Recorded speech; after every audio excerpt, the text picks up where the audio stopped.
they don't. Hi, Sam. How are you doing, buddy? Pretty good. How about you guys? Who cares about us? We only care Well, about you. I For care me, about you guys. I woke up, so That's that don't Sam, happen. you got to have your. always good. Yeah, I woke up too, which is seemingly a really hard feat right now. My life is sad. I'm all sick again. But I have you're COVID. staying I in think. a brand new house. Yeah, I know? do have. Yeah, that's true. Your I first think home this you've is. ever had. You sick there. It's got to be okay. It's true. I think this is the 5th time by my count that I've had COVID now. Oh, I'm basically like a petri dish of COVID. It's pretty fantastic. It's well, fun. you go to a So, lot of pool tournaments. yeah, I go to a few of They're those. breeding grounds for COVID for sure. Yeah, so I'm gonna battle my way through today.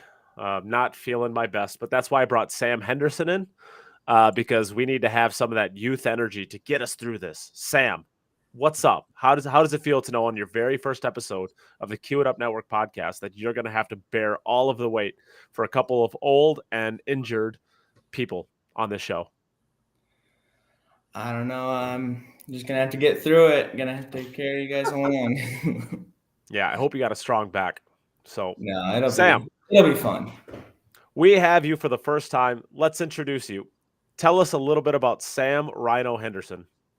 Well, as you guys know, my name is Sam Henderson. I'm 16 years old. I'm from Iowa. I still live in Iowa. I'm Banky territory.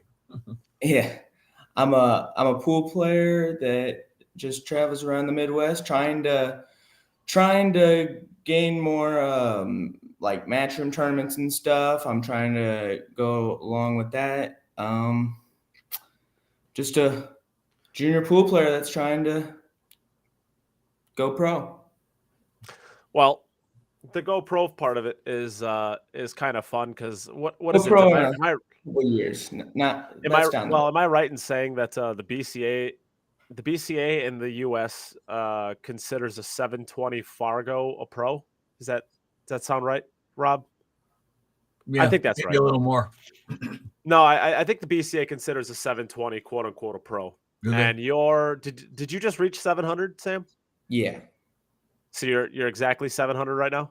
exactly 700 right now. Very nice. Might go down in a couple of days. I just didn't have my best performance at a tournament, Wow. but hopefully So it doesn't. is this the start to your downfall of your career then? I You hope finally not. reached 700 and now you're just Yeah, nowhere down from 700 here? is the peak. Yeah. You're going to be playing as bad as Rob and I in about a month from now? Well, I just told I you hope today. Mine went down 4 points, and I won 3 local tournaments. Well, yeah, but the In a local tournaments that 3 in a week, and it went down 4. yeah, but the local tournaments that you play, and I mean the highest know. Fargo rated player is like a 500. No, that's exactly true. So, Yeah, they win a couple games, and they're not supposed to. well, if you lose one game to the right player in a tournament like that, you might go down. Yep. So there's that. It'll probably go up. You lost to Shane McMinn. How do you lose to Shane McMinn?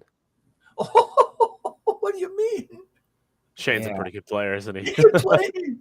Come on. Yeah, Shane's a we pretty were- good player. It was a race to 7. We were 4-4, and I had a pretty simple safety, and I let him off the hook. I should have Well, capitalized. Shane ended up winning that tournament, right? Shane won the tournament. Yeah, Okay.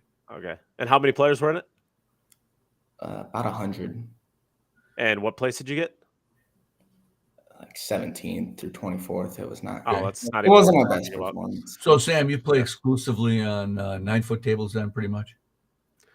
Well, he took 17th place. We're just going to kick him out of the podcast from now on. He's not invited back anymore. Wow. I know. How did it feel? You guys have This much power should not be in the hands of one person. I'm telling you. You have to fill in as like the new Jim. So I do this to Jim all the time, and he giggles, and it's funny. So, what was your record, and who did you play in that 17th through 24th? I don't know. I really don't know the 3 guys that I beat. I won 3 matches and I lost 2. So way it goes is it started off. It usually is 128 players. this tournament they only had 100. I made it to the final 32, and then they do a redraw, and then full true redraw, so it's still double elimination. And then I won one match in the redraw, and then I played Shane McMahon. He got me, and then woke up the next morning. And then I played George Walters. He's a good player too. Really good player from Iowa. He beat me 7-5. I was up 5-4 on him and just let him off the hook. He's around a 705, 710. Yeah, I think he's somewhere in there. Yeah. He's a good player. So you lost to a couple real players. There's nothing wrong with that. It's not like you lost to some scrub like me. Well, I did. A little louder? I did. Well, so we're going to have Sam on a little bit more regularly. He's going to join the show because I am going to help him a little bit with his career. Well, I shouldn't say that because you're probably going to have a lot of people that are going to be like, "Oh, get away, get away." I'm going to help him out with a little bit of his managerial stuff, helping him with, I guess, which events to go to, who to talk to, blah, blah, blah, stuff like that. So we're going to get him onto the podcast so we can help build his brand because you'll never know it so far because he's been handling this pretty well. You are an anxiety-ridden little head case, aren't you? Yes. Oh, boy. Yeah. Yeah. I like to pick on you, but it's true. Your favorite thing in the world is the idea of getting on a plane, right? No, I absolutely hate planes, and I don't want to get on one. I will get on one. I think we're going to for the U.S. Open, but I definitely don't want to get on one to fly over the ocean. That would be no. Deathly afraid of lots of different things, huh? Yeah, very little things. Like I'm afraid You're flying, huh? Okay. You're not alone, Sam. A lot of folks don't want to fly.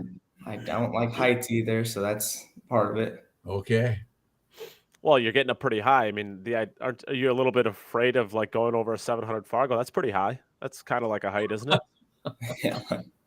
No, that's a good height. Oh, that's a good. It is. I got you. That's good. Well, I guess we have our little intro. We're going to be taking a little bit more of an interest in Sam's career because while he's 16 years old and a 700 level Fargo, which is about the same.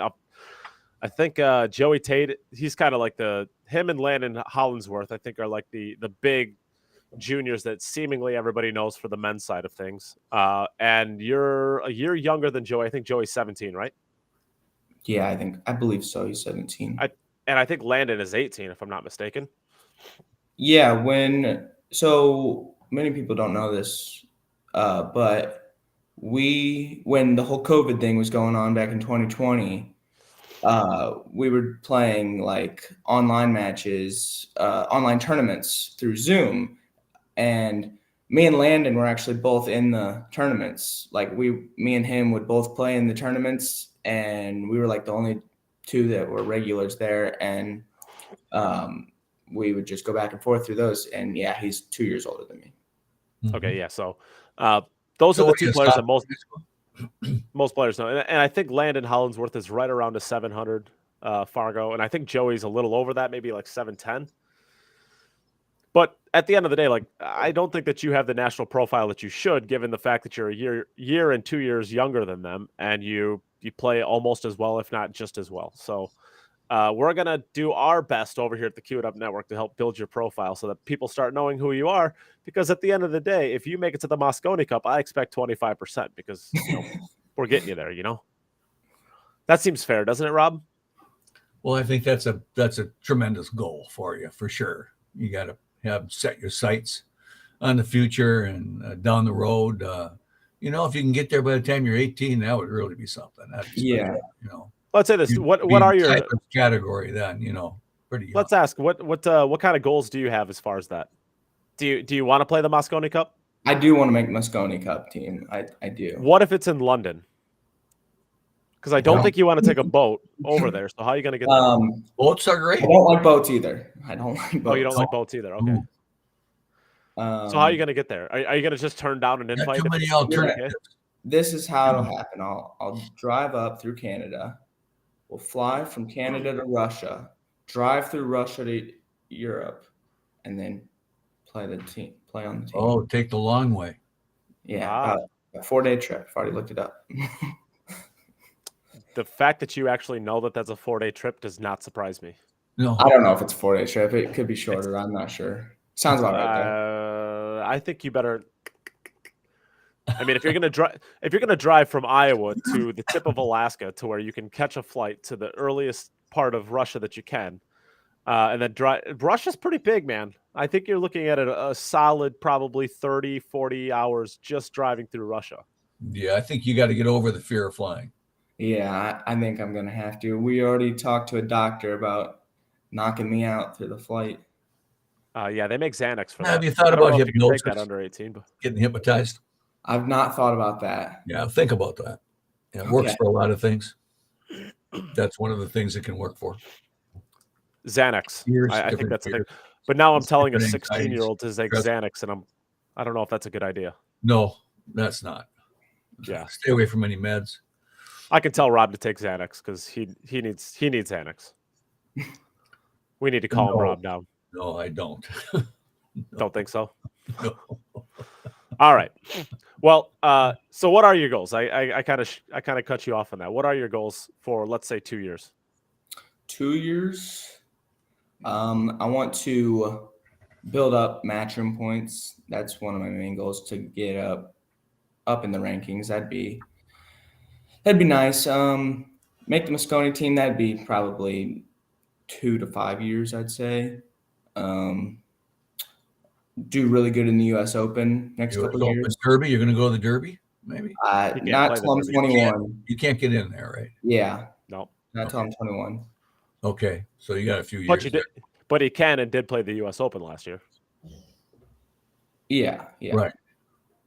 Yeah. And won 2 matches at the U.S. Open? One match, okay. Yeah. How about some of the Predator events? How about this Wisconsin coming up? Yeah, I'm going to the Wisconsin tournament. I'd like to do fairly decent in that. I'm also going to the, I'm not sure what it's called, the First Break Bob Stocks Memorial in Virginia. Okay. Next month in April. That should be a good one. A lot of pros signed up for that one. Yeah. We're thinking about the Jason Shaw tournament right before the U.S. Open. That's the weekend before the U.S. Open, right? Yep. Basically, I just want to start doing fairly well in these pro tournaments. That's my main goal for the next year. Okay. I'm not sure of any other pro tournaments. I think I want to start going to more of the Predator tournaments. Those look fun. But sure. Well, the ones that are close to you, anyhow. Yeah. I know that the week before the U.S. Open one, I think, is Michigan, the Michigan Open for the Predator event. But if you're looking at Jason's event, I think those overlap each other. I think. So yeah, I'm not sure if we're going to Jason's or not. We're still deciding. Sure. Well, all right. Well, that's a pretty good introduction to Sam. I guess he's going to be joining the show a little bit more regularly, so I think we should probably have an idea on who he is. Add an appointment. Hope to. Yay, Lonnie. We switched to Mondays. So this is going to be permanent going forward. And we're hopefully going to switch to Mondays so that we can get Lonnie in a little bit more. Lonnie is a business owner who decided her business is more important than the podcast. So we have to change to Mondays to try to get her in here. Just kidding. We want Lonnie in here. She's very smart, very articulate, and she's my partner for VNEA. So I got to keep her happy before I hook her a bunch and piss her off in Vegas. But until then, we'll keep her happy, the small things. So let's jump in, I guess, for the first part of the show, which was we missed last week the WPBA event. So I think we should chat about that a little bit because Kelly Fisher gets back on her winning ways and is able to snap that off over Allison Fisher. And Wei Su Chen gets 3rd place. Christina Tkach gets 4th place, which is kind of basically this is the top 4 at every single one of these events, seemingly. They just kind of rotate who gets 1st, 2nd, and 3rd is pretty much between Kelly, Allison, and Wei Su Chen. And then Christina Tkach, Kristina Zlateva, and Margaret Fefilova are kind of like the next 3 in whatever order that they end up finishing in. It's the same here again. Margaret Fefilova and Kristina Zlateva get 5th, 6th. Christina Tkach gets 4th. This was actually in Iowa, if I'm not mistaken, right? How close was this to you, Sam? It was about 2 hours away from me, Fairfield, Iowa. Okay. And you didn't go to that, of course, right? No, we were thinking about it because I believe they ran a open tournament the Thursday before the tournament. I think actually the women started on Thursday, but they were running an open tournament that went alongside of it. So we were thinking about it, but we just ended up not going. Sure. Gotcha. What kind of cue stick do you have, Sam? What? Yes. What kind of cue do you have? I play with a McDermott. He is sponsored by McDermott. Yeah. Right? Wow, hence the M. Gotcha. Very nice. Yeah. Since you were 12, is that right? 11. Yep. 11. Met at the BCA Expo in July of 2018. And been with them basically ever since, right? Yep. Sure. Wow, they picked you up. You were pretty young. Yeah. When I first talked to them, they said they weren't looking, and then I played on their table in front of them, and they came up to me because we were just walking around to different booths and stuff, and they sent two representatives to come find me. So, and then they brought me back to the owner because the owner wanted to meet me. But wow, nice. Yeah, it felt pretty good because at first they said they weren't interested. So, well, that's little introduction. That's been a very popular brand of cue in Wisconsin for 50 years, and 60 maybe. Yeah, that was one of the first cues I ever had was a McDermott Viking, and then a McDermott. So, actually, many years ago. I didn't realize. Go ahead. I didn't realize how many cue companies were out of Wisconsin. There's a lot. Yeah, nobody have any idea. Nobody has any idea. Basically, if it's a U.S. company and it does like a large amounts of cues, it's in Wisconsin. Yeah. Besides, there are some single cue makers that don't have that big are really company good. Yeah, that really are talented. And there's a handful of them. They just make a couple cues a year.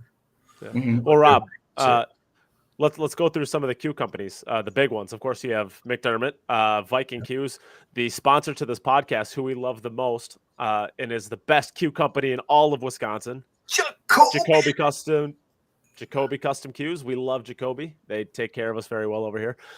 So Jacoby Custom Cues, McDermott, Viking, Schoen, Payshauer, Schubler Cues is kind of a popular one. We used to have Sailor Cues. Those are kind of big, I guess. Segan was out of here while they were in existence, I guess. Am I missing any? There's still some big ones. The one who's up in Rice Lake up there.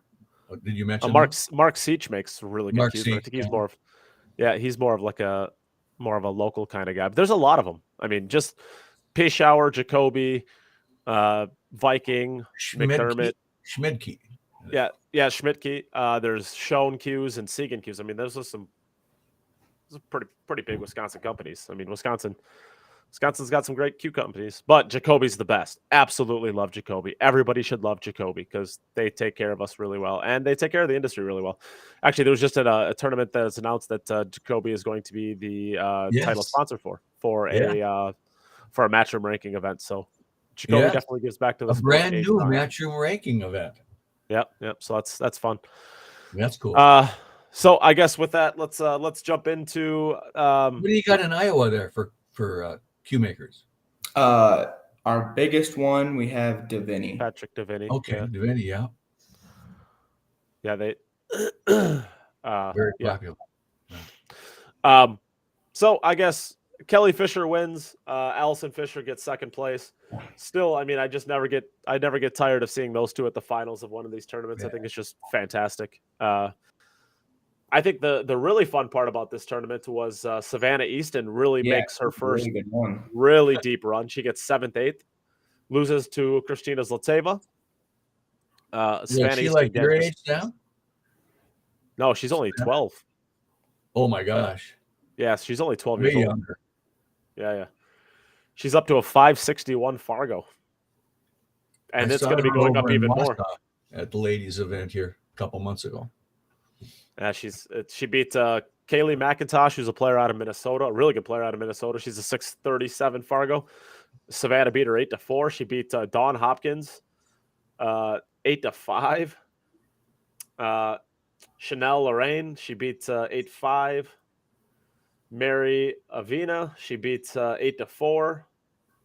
She's beat some really. I mean, she's a talent, and she seems to have her mom and dad are both great people. So she's got a great team behind her.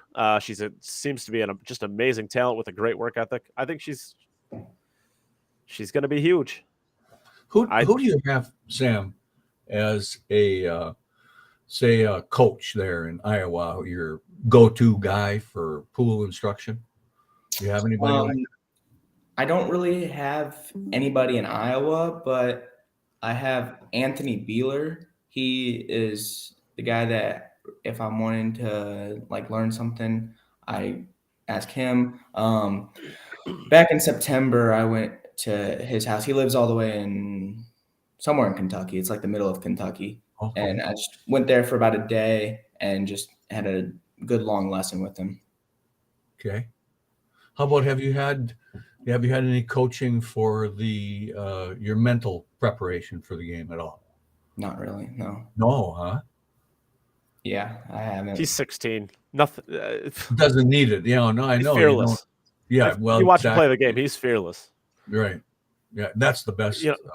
I miss the ball and it affects me for like 3 weeks. He misses the ball and he forgot about it by the time he's back to his chair. Sure. I wouldn't say that. I like to remember those shots. I like to practice them after the match. Right. Sure. Well, I guess anything else for the WPBA event? I just wanted to basically talk about it because I missed it last week and Lonnie yelled at me, and well-deserved yelled at me. Okay, then let's move on to the Midwest Open. As far as the 9-ball event go, I don't think that this was a 9-ball ranking event. Am I right on that? Do you guys know? Well, I don't think it is. I think it was on 7-footers, so I don't think it could have been. Okay, then yeah, definitely not. Oh yeah, I suppose it probably. Well, was it? I don't know. I honestly I saw a picture of Alex Ollinger playing in the 9-ball event, and he was on a 7-footer. So I was assuming probably it was then.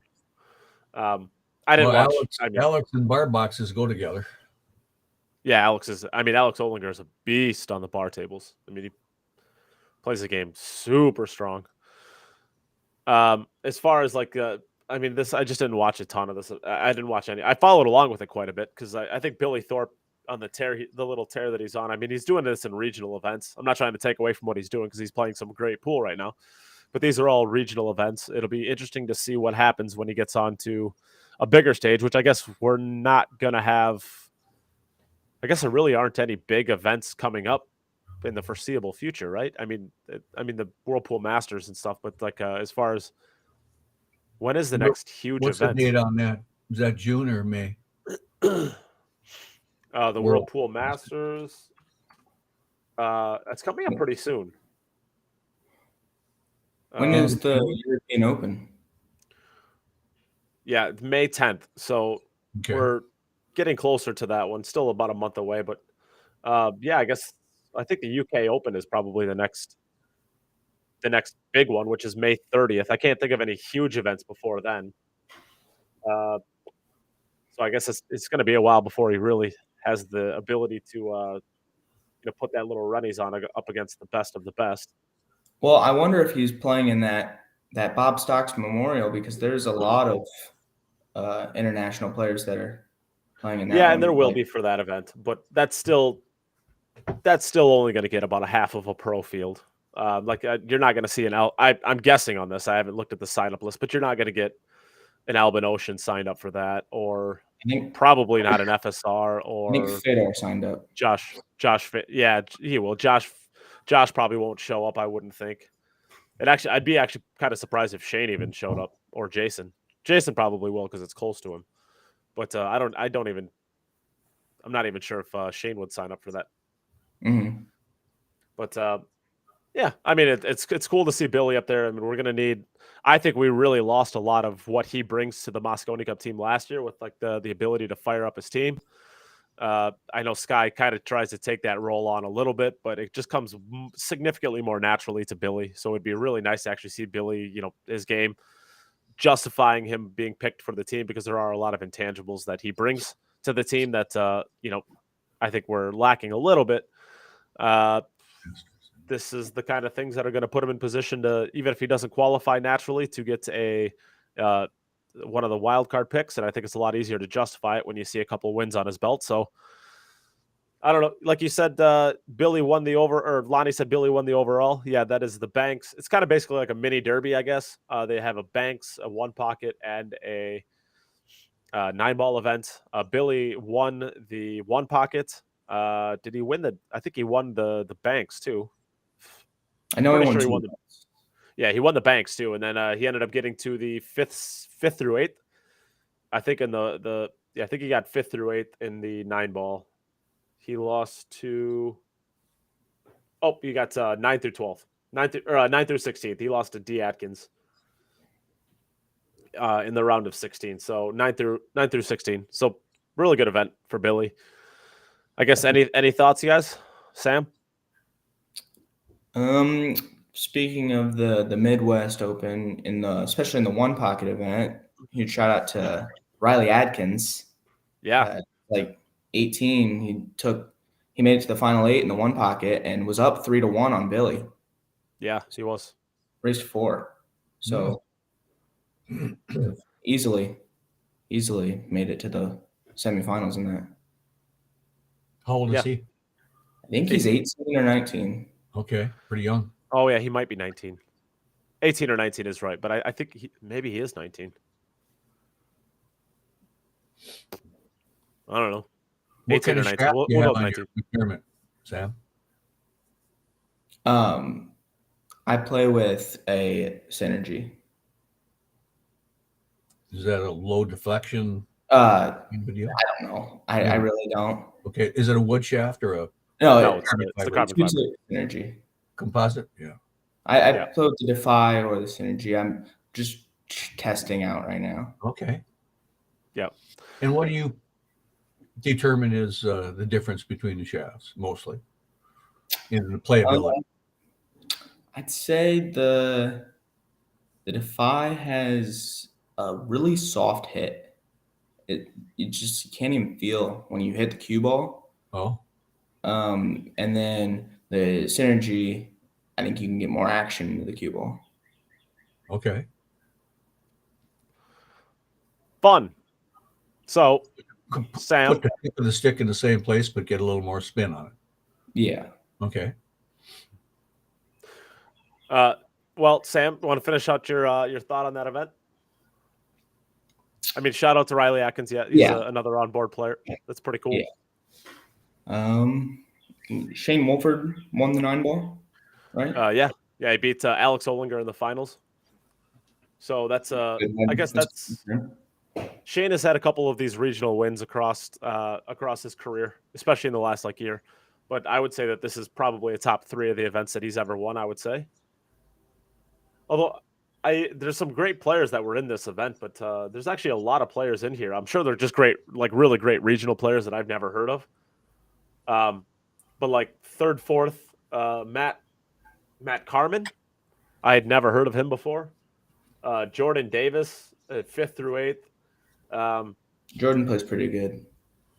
Yeah, does he? Well, obviously, you don't get to that point without playing really well. Cash Keaton made a good run. Yeah, Cash Keaton. He's been playing really good the last year. Another young player. He's maybe 18, 19? He's a month younger than me. He's 16. Oh, he's a month younger than you. Yeah. Oh, wow. Okay. 721 Fargo. Yeah. It's pretty good. Pretty good. Pretty good. I thought he was a little older than you. All right. I thought he was too. So good for him. Warren Kiamko, Eric Roberts. So there's some great players in this event. Payne McBride made it too. So another junior. So it's pretty sweet to see that all these it's pretty awesome to see all these junior players that are coming through. doing Yeah, well like in these that. events. Yeah. Shows good for the future of the game when we have four players or so under the age of 20 that are placing high in these events. Pretty sweet. I don't know. Is there anything else we want to talk about for that? Nope. Good. Yeah. All right. Well, let's. I guess you guys said you didn't watch much of this, but I wanted to bring it up because I thought it was just kind of pretty cool. The match between Edgie Geronimo and Tyler Styer. Tyler Styer was down 50-47 at one point in time going into day 3. Ends up winning like 17 of the next 21 games. End up winning 75-63. You watched the event, and I watched the first 2 days, and Tyler was kind of just, if there's a thing about Tyler's game that's easy to highlight, it's that he's got a huge stroke, and he likes to take the more adventurous path around the table sometimes, and he misses some silly balls sometimes. I mean, that's kind of the way that I look at his game. Is he misses some shots that you're like, well, how did you miss that ball? Or he goes on these these kind of stretches where he'll play positional shots that are like, well, seems like you should just cinch the cue ball and take a tougher shot. He'll try to draw back off the bottom cushion and go 3 rails or something like that. Right. But when Tyler gets it all together, he looks like an 820 type of player, where when he puts it together with his break, he can be one of the most dangerous players out there. And we've seen it in short spurts. We've seen it for stretches of tournaments where he won the Kremlin Cup.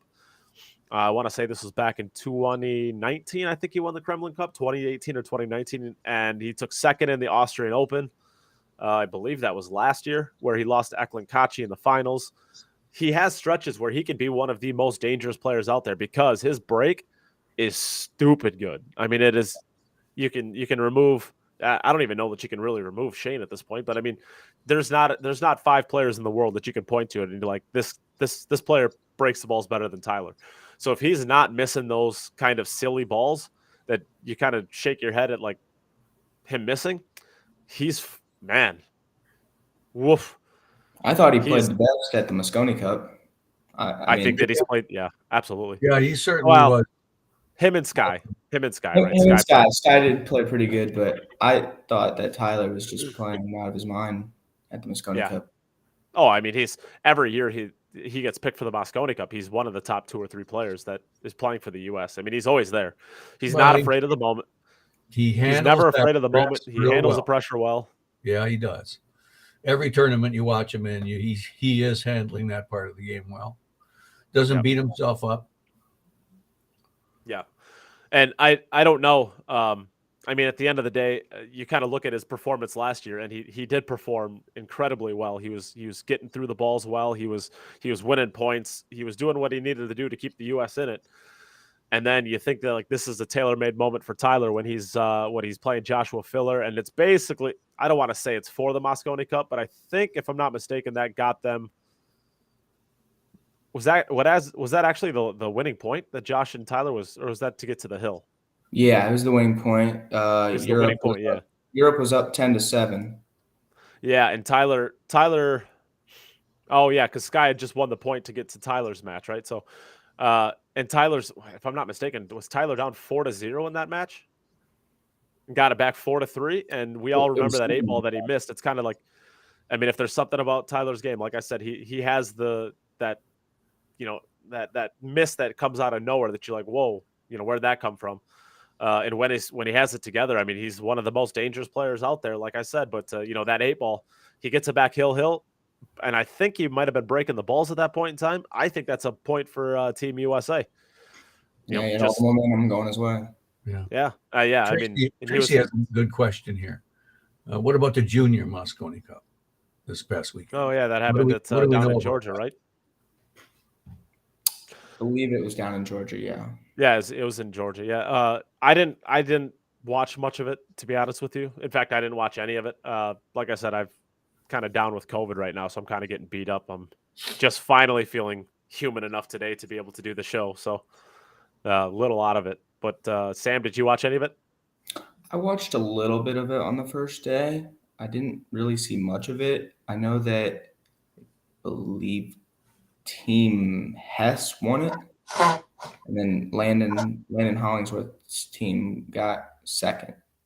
But Sure. I'm not positive on like what happened in the event. I don't know. I didn't really watch it on days 2 and 3.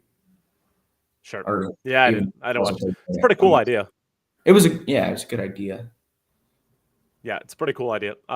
Anything that you can do, but I think the marketing has to be better for it. I don't know how you market that better, but I guess just basically getting it out ahead of time to know that it's happening and what it is and all that stuff is probably pretty important. But hey, any cool ideas like that, I'm all in favor for the future. Oh yeah, Definitely. Sure. Yeah, I guess that's.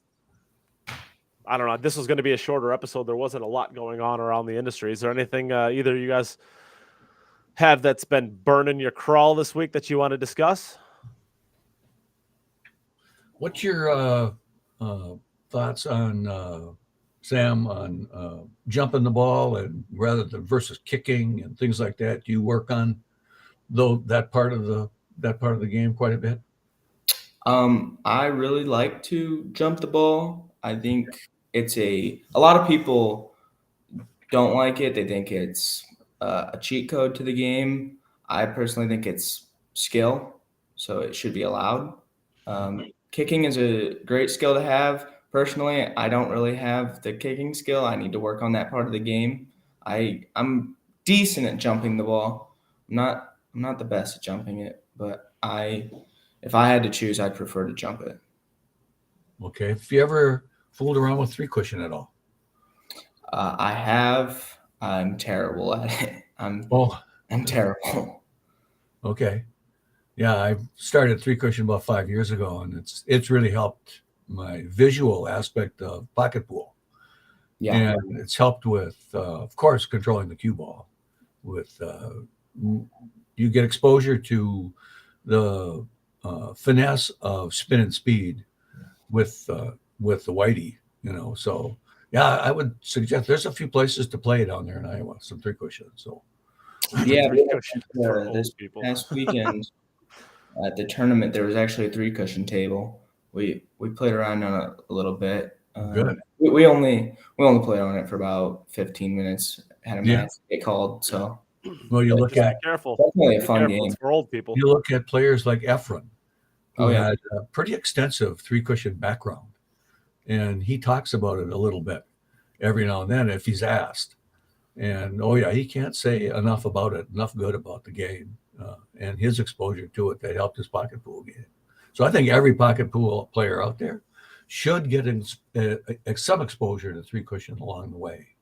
I know Raymond talks about it a little bit too when he's on Raymond Ayers. What do you think about Ryan Harmson's comment, Rob? Do you think it's for old people? I think 3 cushion is for old people.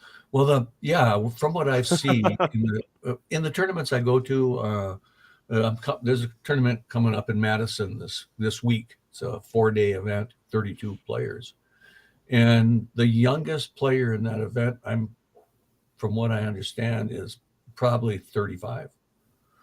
The youngest player. Wow. Yeah. You said the that's average this age week? is probably 60. That's this week, Rob? That's this week in Madison, yeah. Oh, so you're not going to WSPA? I won't be able to, no. I'll be in Madison. Gotcha. So good. I'm leaving Madison because I heard you were coming to town. Yeah. So I'm going I'm going 2.5 hours north and you're coming 3 hours south. We're just switching past each other. Right. Fun.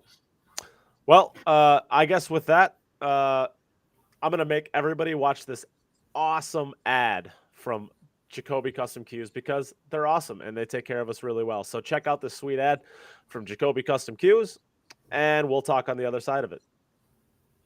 Yeehaw! Here we go.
That was pretty fun, wasn't it, Rob? Yeah, well, I like the music. Kind of eerie, kind of goofy. Yeah. It's actually the break cue that I use. Jacoby, what I really like, and it is a family enterprise and always has been. Jacoby, Brandon, all his kids are involved in the business, and his wife, Yep. and and And of as far course, as Brandon is a second if you like generation. pool and you want a job, you could probably work there. Yep.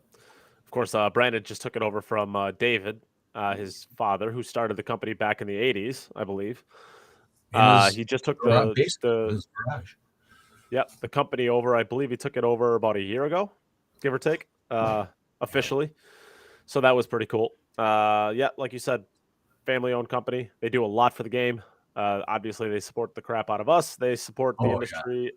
Past that, yeah, they take care of a lot of people. They donate news all over the place to events in the state. I mean, every event you can imagine, small little regional things. Yeah. And that cue that you saw the ad for is literally the break cue that I use, which for my money is the best jump break combination cue out there. It jumps the balls and breaks the balls as a combination better than anything out there that I've used anyways. Okay. Yeah. Well, the bad rap that I've heard about jump break cues is that they're not as good as just the best jump cue, or not as good as just the and best. That is always going to be the truth. Yeah, definitely so not. That is accurate, though. Oh yeah.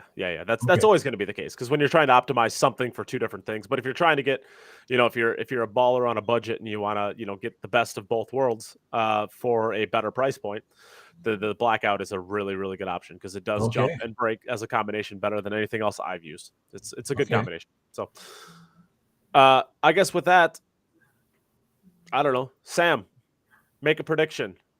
Let's hear who your Moscone Cup team is coming up. Who are the three that are going to? Who are the three that are going to qualify, and who are the two wildcard picks? Let's hear it. The three that are going to qualify are going to be Shane, Sky, and Billy Thorpe. And then the two wildcard picks, Tyler Styer and I'm going to have to go Shane Wolford. Shane Wolford, okay. Wow. Shane over I want to see Nick. I want to see Nick Varner. That'd be a good pick. Yeah. So what's your take on Earl then for the Cup? And what's your evaluation of Earl from last year? I thought it was all for views. I didn't think it was a smart pick if they were trying to win. I thought he played decent for being in that environment, and at his age, he played pretty well. I don't know what else to say about him. I did not think it was a smart move. Okay. Have you seen his straight pool video out there? I just saw it yesterday for the first time. The one with Jason Shaw? No, it's just Earl alone playing straight pool.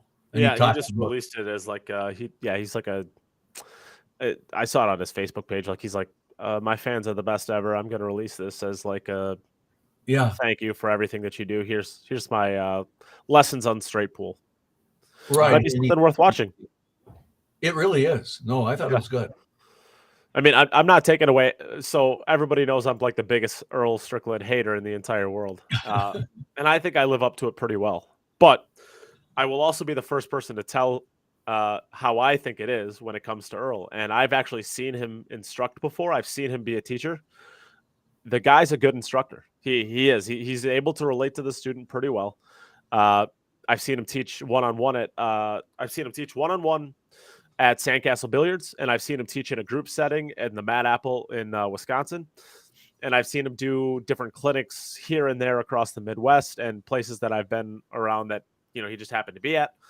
The guy's a good instructor. So if there's something out there that he's giving away for free where he's teaching, I would highly, highly advise anybody out there, even if you don't even play, even if you've never even heard what straight pool is, which is basically me, because I think my high run in 8 ball is higher than my high run in straight pool. Let's just put it that way. the guy teaching, if you can get some free nuggets on straight pool, it's going to help your other games. I would highly advise going over and watching that. Definitely help with 8-ball for sure. No question. I'm the biggest Earl Strickland hater in the world, and I constantly get reminded of it. It's okay. I can give him his props when he deserves them. He is a great instructor. He's going to give this away. I would highly advise watching it. Well, I liked it when Pinozo was interviewing Reyes, and he asked Efren, in your career, who are the best players you ever played? And of course, Earl was one of them. Mike Siegel was the other one. Sure. Nick Varner. I know I said his name earlier. Got to be up there. Yeah, no. Nick is a champion pool player for years. There was the Varner won a title or two. Yeah, I mean he's constantly overlooked as like kind of being in that era of like. Kind of is. He was after during Earl and a little after, but yeah. But I think it's because he's like the most quiet of the guys that he was competing against, we'll say. I mean, the big talkers of the time were Mike Siegel and Earl Strickland. I mean, those were, and those two are the two players that kind of get the biggest shine as like the, obviously Shane now, but from that era, I think it was Mike Siegel and Earl Strickland. And I don't think it's necessarily not because they were also the biggest talkers. I think that there's something in that. I mean, Mike Siegel will be the first to tell you that he is the greatest thing since sliced bread when it comes to pool and a lot of other things. I mean, the guy was an absolute monster. I'm not trying to take anything away from him, but he'll also be the first person to tell you he was. Nick Varner, just for the Nick Varner that I know, he kind of just showed up and played. Well, I played in a tournament that Nick was at in 1980. It was a national 8-ball championships. And he was really just starting to get famous back then. And he was I would call him a sneaky player. In other words, you weren't expecting what you got from him when you watched him play or played against him. You kind of were shocked by he had a kind of he snuck his way into racks, kind of like he just wasn't flamboyant about the game like Mike Siegel was, and some of the Jimmy Rempe at the time, some of these players that were bigger than life kind of players, and Earl, where he was just in the background a little bit, but and even to a slightly lesser degree, Johnny was a little bit like that too. Yeah. His pocketing skills were just on top of the list, and his cue ball control. So you can't miss with those two skills in pool. If you pocket balls better than the next guy, you're probably going to win the match. You got a chance, don't you? You're certainly in the game, every game you play. Yeah. Sam, what do you think? Who do you think is the greatest U.S. player ever? The greatest U.S. player ever, I believe it's Shane Van Boening. I don't think that should come as a surprise. I just feel like the pockets were a lot bigger back then. That's my opinion. They were like 5 inches. Yeah, they were playing on easier conditions, I'd say. I mean, the cloth, I think, was pretty slow back then. Yeah, the pound the ball, yeah. I'd have to say Shane Van Boening. Yeah. I mean, you're not going to get a lot of argument with that, I don't think. Yeah. I mean, he's won everything. He's won absolutely everything you can. Tougher conditions, and since he was very young. Well, I mean, the two events that he hasn't won, he has not won the World 8-ball, and he's not won the World 10-ball. But he has finally won the World 9-ball. Yay. As far as world titles go, I mean, if you're going to make an argument against Shane Van Boening, you're making it based off of he's won almost no world titles. He's won the one, of course. He's 1-3 in finals. Nick Varner's won 6, 7. I mean, he's won a ton. I'm making up numbers, but it's a lot. Earl's won several. Mike Siegel's won several. If you're going to make an argument against Shane Van Boening for one of those players, it's based off of that.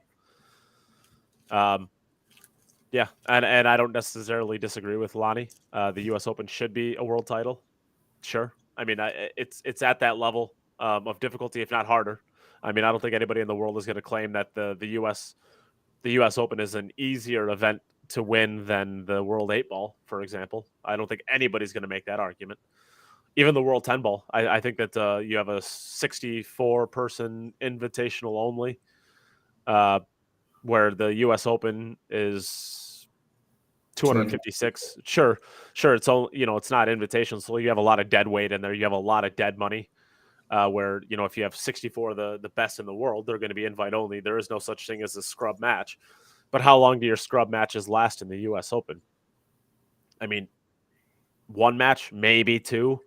Even if it's three matches, congratulations, you're down to the 64 round, which is what the other match starts at. So if you have 1 out of 3 tough matches, then you already are at the same level of brutal matches by the time that you get to the point where the Predator, the World 10 Ball is at. So, yeah. And if if you're Mika Immonen and you lose your first match in the U.S. Open, congratulations, you're going to be grinding 14 straight matches against some of the best players in the world to be able to win it. And, the one year Mika won it on his back-to-backs where he lost his first match, I think he won 14 straight matches. The player I really like to see go deep in the U.S. Open this year is Greg Hovick. I'd really like. He went pretty deep last year. He did, and 32. I think he got the top 32. No player with more desire than this guy. I mean, he has it, and he's got the skills. I'd like to see him perform well there. Yeah, I think he got top 32 last year. I think it was him and Oscar that were the deepest Americans. Right. I remember he played Omar Al-Shaheen in the final 30 or the final 64. I think he played Omar Al-Shaheen. And if I'm not mistaken, I think he beat him like 11-4. He beat Omar Al-Shaheen 11-4 to get into the final 32. And I think it was 9-5. Was it 9-5? You stand corrected, Nate. Okay, well, yeah. I know it was a comfortable win. I didn't know if it was up to 11 by then or not, but that's a pretty comfortable win. 9-5. I mean, in that tournament, maybe it's not, but on paper, at the end of the match, it seems like a decently comfortable win. So, I mean, there's a guy, he dances to his own drummer, and you can't deny it's working for him. Yep. So I can't believe he's only a 690 Fargo. 690. Yeah. Okay. Yeah. Well, I mean, if there's and you can talk to this, Rob, because you know who I'm talking about. There's a player in Wisconsin who's a great regional player. In fact, I don't even have to say his name. Like, I could just say he's a great regional player who's really, really hard to play against because he's got some goofy antics. And that person is Rob. Well, there's Billy Lassie. Billy. Okay. Oh. So Billy the Kid. Yeah. He's a 700 level Fargo, and he's won an abnormally large amount of state events, state masters events, because he's really hard to play against. He's really quirky. He's really goofy. And 5 he's out really of 7 slow. years, I think he won.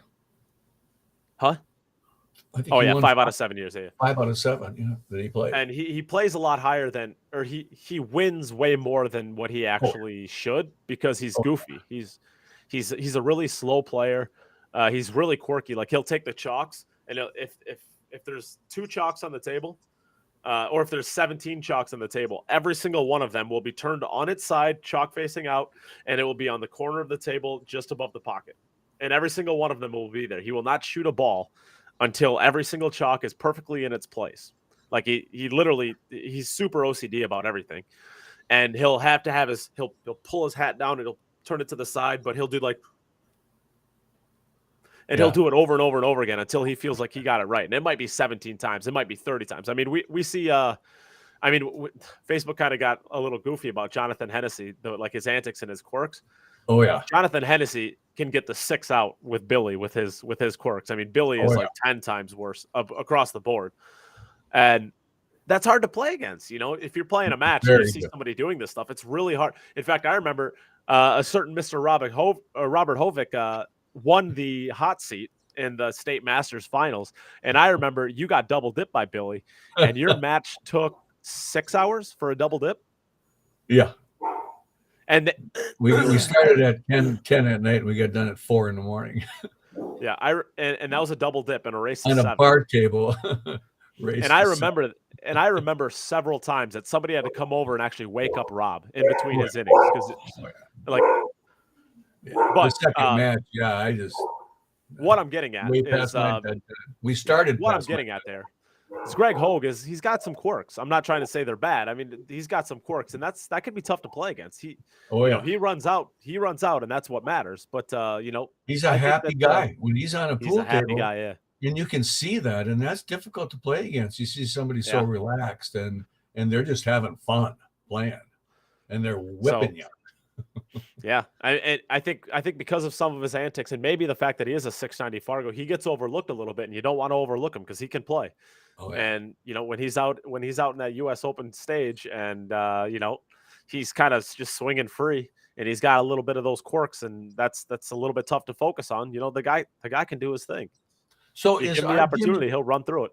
Yeah, is our Jimmy Telfer going to play over there in the UK at the Open? Yeah, I think so. He usually plays the UK Open. Okay, good. We'll be looking and forward I know to watching. Yeah, he played the European Open last year. I think he's actually playing both of those again this year, and I think he's actually taking the European Championships off because of that. So, okay, so that he can play those two events. So, well, good deal. Yeah. All right. Well, I guess that's probably a good point to leave this today. Sam, it was awesome having you on the podcast. What'd you think? Sam, Did it suck? Yes, very good to meet you, young man. Yeah, nice to meet we're you. looking forward to for you on the podcast. We're looking forward to your play and following you. Yeah, yeah. And if people want to, if people want to follow along with your journey coming up through the ranks, making their way into hopefully Mosconi Cup contention in the next couple of years, how can they follow along with you easier? I have a website. You can locate it on my Facebook page, or you can just look up rhinochargeinc.com. That is my website. It's pretty simple. It's pretty straightforward. You can see all my future events on there and my sponsors and everything about me on there. It's basically how you find out. All right. Cool. And I will put this into the chat. So if you want to go over and follow his Facebook page, here it is. Check that out in the chat. There we go. And there it is. So there you go. With that, we'll close it up for one more week. We'll see you guys all next week. Thanks for tuning in. Thanks for watching, folks.